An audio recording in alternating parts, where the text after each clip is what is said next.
Here we are for another round of the 70s versus the 90s, and it's a look at sexual politics between men and women when I put Mike Nichols' Carnal Knowledge against Cameron Crowe's Singles. And this was an interesting one to get through because both of these movies have something to say and they definitely do some shit. So, first off, we have Mike Nichols's Carnal Knowledge, starring Jack Nicholson, Art Garfunkel, Candice Bergen, and Anne Margaret. And the film itself, Mike Nichols, for me, is not that great. He's kind of a mid director, but he does something here with Carnal Knowledge. What he did with The Graduate, he takes it further with Carnal Knowledge, and in my opinion, it's a more honest look at how like men and women interact with each other, especially at the time period that it's taking place in. Kind of the post World War II. 20 years after that. Through the 50s and the 60s, and leading up to the 70s. This film was made in 71, so it definitely doesn't go past that, doesn't go into the future or anything. But the movie centers around Jack Nicholson and Art Garfunkel's characters, who are college buddies, and we see them in college, doing what college dudes try to do. They always try to get laid. It's this story as old as time, but it's definitely a lot of changing times. Shit ain't like it used to be for them. And, they're in a world that like their parents couldn't prepare them for and shit like that. And, it starts in a mixer where they meet Candice Bergen's character. And, of course, Jack Nicholson said, oh, I'll give her to you and all that shit. So Art Garfunkel goes for her, and he starts getting somewhere with her. But then, Nicholson gets all intrigued by it. And so he starts going after her. And then he ends up fucking her first. And then, it just comes in. That's something that's never, confronted in the film. It kind of is, because it, slips out unintentionally when later on in the film when Nicholson's doing his whole little slideshow of ball busters on parade. But what's really brilliant about the film is the dialogue in it. It's a lot more mature than The Graduate. It's definitely a stark, frank look at human relationships, especially between men and women, and how complicated that shit can get. Of course, Candice Bergen, one of the most underrated actors of all time, especially her output in the 70s. She was kind of a raw talent that, she had a very expressive face.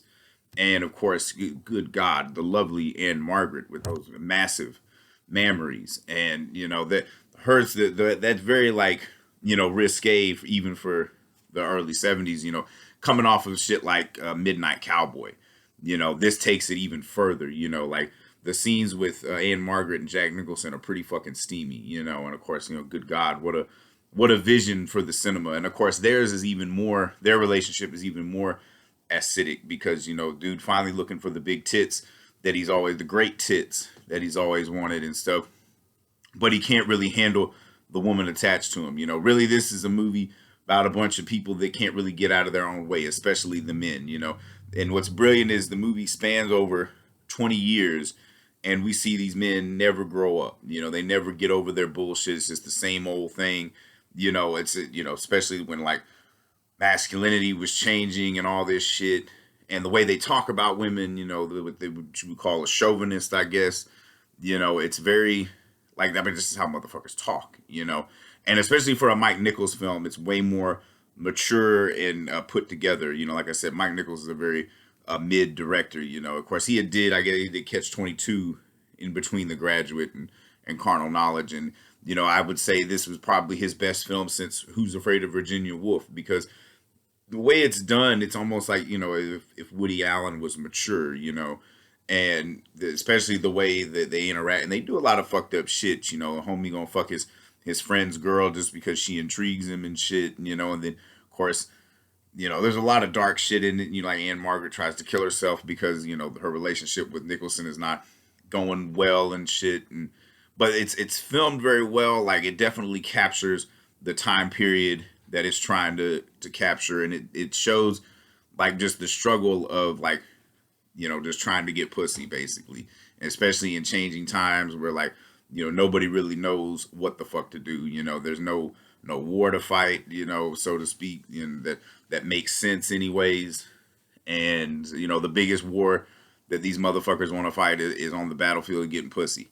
And, they definitely do that and then some, but, in the end, it's a very devastating ending, and you just see Nicholson just sitting there You know, yeah, sure, he gets a lot of ass, but you know, what has it gotten him? You know, but pain and misery and shit. So, and then we move forward to Singles, written and directed by Cameron Crowe. And this is a film that it's one of those kind of cutesy 90s rom-coms. But the thing about it is, I feel like Cameron Crowe just wanted to make a movie about grunge music, and the only way he could sell it is by making it a fucking romance in the middle of Seattle. And because the film itself is half a great movie, mainly because of all the fucking grunge music in it. This is one of those movies where the soundtrack is way better than the fucking movie. And of course, you get to see appearances in the film from Alice in Chains, fucking Eddie, you know, Alice in Chains performing Wood, no less, in the film.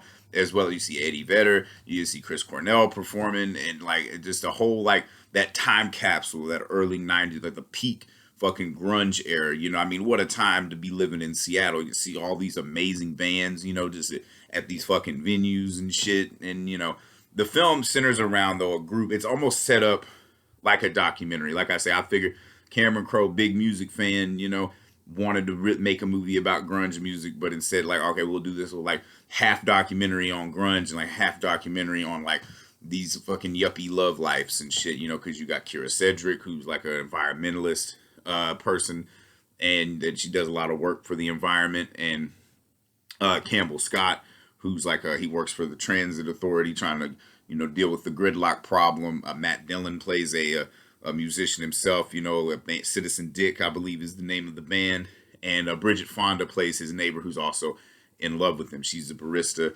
and you know, and they do that whole fourth wall breaking. They, like I said, it's set up a lot like a documentary, and it shows like the love and the loss and all this shit, and but it's kind of fucking lame. Like I said, the film only really shines when they're dealing with the music, and you can tell that was what Cameron Crowe was really passionate about. Yeah, he could do like the romantic shit, like Say Anything and Jerry Maguire, but even that shit's kind of lame as fuck.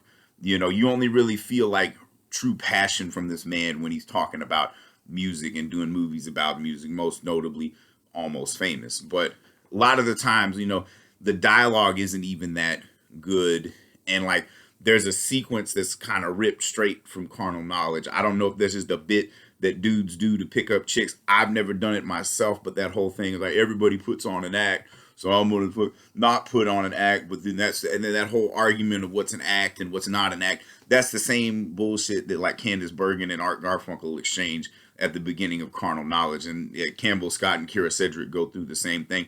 And one thing that's in this movie that irks me just to the bone, and it's shit that a lot of movies would do. I don't know if that was something that the 90s kind of started, or if it was more the 80s kind of kicked that off, and they may even do it in the 70s, but there's a fucking thing that movies will do where they'll play music over two people talking. You don't hear what they're saying. You just like, and it's fucking lame as shit. What it is it's lazy writing, because either the dialogue wasn't strong enough, or there was no fucking dialogue. So, oh, we'll just put music over it, and we'll just so people. Like, there's ways to do that, but don't be showing people having a conversation without showing the goddamn conversation. You know, to put music, because it's like, oh, they're showing they're in love. You know, you can show that without motherfuckers moving their mouths. You can do it with the eyes, you know, and how they look at each other and shit. So like that's one big mark against this movie. And because like I said, most of these, and it all ends all fucking hearts and flowers. Like there's some tragedy in the middle, you know, the typical up down shit. But I don't feel like these motherfuckers learned anything other than like, you know, love is all you need type thing, which is fucking bullshit, I guess, you know, because it's like most of these characters aren't that much better than the characters in Carnal Knowledge. They're all like, you know, superficial, and they don't really know what the fuck they want. You know, the motherfuckers got to get drunk to be able to fucking express their feelings and shit. You know, just yet again, more people they can't get the fuck out of their way, but at least they got great music to listen to. So I would say this round has to go to Carnal Knowledge, because I'm not a big Mike Nichols fan, but like this motherfucker delivered one of the most honest and true films about like human relationships, and you know the acting in it is fucking great. You know, of course, Jack Nicholson, you know, really getting to his peak in the 70s. You know, coming off of Five Easy Pieces, this was like kind of the perfect movie for him to do. And of course, like Art Garfunkel does his thing. I wouldn't call him a great actor, but he's good at being a sad sack kind of dude, pretty fucking lame and shit. And of course, Candice Bergen and Anne Margaret are fucking just knockout performances, you know. And like I said, the dialogue is just insane, you know. Granted, it gets annoying at times, tad bit pretentious, tad bit chauvinistic, but like that, yet again, that's how these motherfuckers talk, you know. That's how like those guys at that time would perceive all this shit. And it's a harsh examination of all that toxicity and all that bullshit, and just show like the end of the movie, you realize these motherfuckers ain't shit. You know, now they're in their 40s and they're still trying to reach for that fucking youthfulness. You know, everybody trying to find their motherfucking youth. But they do it in a way that's also fucking entertaining, because this movie's also kind of sexy. You know, even from the not just the tits and ass that you see, but the mind games that these motherfuckers play with each other are fucking insane. So, and it's definitely like more adult than Singles. Singles is a goddamn grunge fairy tale. Like I said, Cameron Crowe wanted to make a grunge movie, but he had to make it a romance to sell the motherfucker. So I can't fault somebody for that, but it don't make them win the motherfucking round. So Carnal Knowledge wins the round. That's another point for the 70s. For anybody keeping score, that is 56-45. The 90s are getting fucking smoked. The 70s are up by 11 now.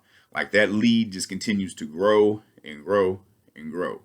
I don't know if it's just because the more deeper we dive into the 90s, the more lame it gets, or the more deeper we dive into the 70s, the greater it gets. Because think about the 70s, they would have gems scattered all over the place, you know, and even something from a mid-ass director like Mike Nichols, you know, more like mid-Nichols, but he knocked it out of the park with Carnal Knowledge. So if I've said anything wrong, anything you disagree with, feel free to eviscerate me in the comments. This shit's all open for debate. I'm just a hipster with an opinion, if you can't tell by the fucking fedora on my head. So don't take this shit too fucking seriously, but, you know, challenge me on it. I don't give a fuck. I'm just having fun with this shit.